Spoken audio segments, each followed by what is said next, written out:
नमस्कार, सत्यप्रिय दलित शोषित प्रवासी समाज पार्टी से आज तारीख 4/10/2024। तो आपने देखा पढ़ा, सीमा सैनी ने 150 वर्ष पुराने सैमल के पेड़ का न सिर्फ अपना पितामह मान के उसका अंतिम संस्कार किया, वरन अस्थियां भी गंगा जी में प्रवाहित की और मृत्यु के बाद किए जाने वाले सभी सनातन संस्कार उन्होंने उस पेड़ के लिए किए। ये बेहद सुंदर और उल्लेखनीय घटना है। बेसिक सनातन धर्म में, भारतीय संस्कृति में एक पेड़ को 10 पुत्रों के समान माना गया है। वसुदेव कुटुंबकम की वही बात जो हम बार बार करते हैं, उसने इस सृष्टि के हर जीव को, पेड़ को, पौधे को, कीड़े मकोड़े को भी अपना न सिर्फ परिवार माना है, संरक्षण के विविध रूप दिए हैं। इस संरक्षण का, इस दृष्टि का कितना महत्व है आप देखें। डेड एज डोडो, अंग्रेजी में एक कहावत है, डेड एज डोडो, डोडो की तरह खत्म हो जाना। डोडो एक पक्षी था जो इंडोनेशिया या इधर जकार्ता के द्वीपों में पाया जाता था और बड़ा बुद्धू बेचारा पक्षी था। 10-12 किलो तक का पक्षी होता था, मांस बेहद स्वादिष्ट था, जो कि कोई संरक्षण की दृष्टि उस समाज में नहीं थी।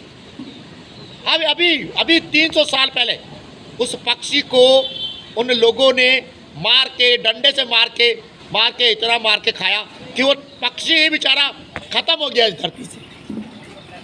देखिए, ना सिर्फ वो डोडो पक्षी खत्म हुआ, उस पक्षी से जुड़ा हुआ एक पेड़ था जिसका बीज वो डोडो पक्षी खाता था और पच के जो बीज निकलता था उस बीज से नया पेड़ का जन्म होता था। चूँकि डोडो मर गया तो वो पेड़ का अस्तित्व भी खत्म है, लगभग शायद वो खत्म हो चुके हैं या उनको बचाने का 1-2 पेड़ बचे हुए थे, उनके संरक्षण का प्रयास चल रहा है। दोस्तों, शीर्षासन धरना आप जानते हैं लगातार जारी है जनहित याचिकाओं के लिए। मैं एक बार फिर दोहरा देता हूँ, जनहित याचिका स्कूली शिक्षा में जाति सूचक शब्दों पर कड़ाई से रोक, अम्बेडकर जी को आधिकारिक राष्ट्रपिता घोषित किया जाए, गौतम अदानी मुकेश अंबानी को भारत रत्न दिया जाए। यूट्यूब चैनल आप जानते हैं सत्यप्रिय सक्सेना के नाम से है, लगता है बढ़ाइएगा, सब्सक्राइब कीजिएगा।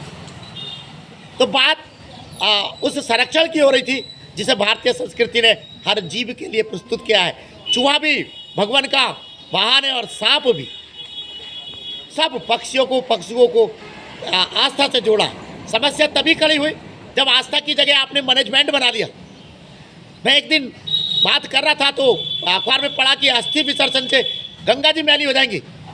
लाखों लाख वर्षों से हम गंगा जी में अस्थियां विसर्जन कर रहे हैं, वो मैली नहीं होती हैं, वो और स्वच्छ हो रही हैं।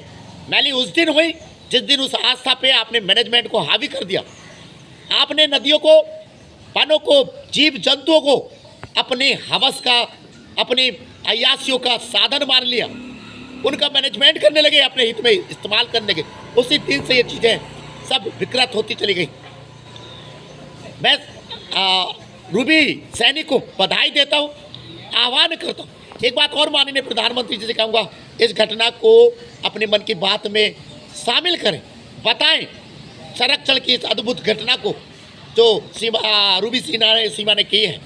उम्मीद है सारा समाज, सारा राष्ट्र, सारी दुनिया इससे प्रेरणा लेगी, पेड़ को अपना पितामह मान के सम्मान देने की। धन्यवाद, नमस्कार।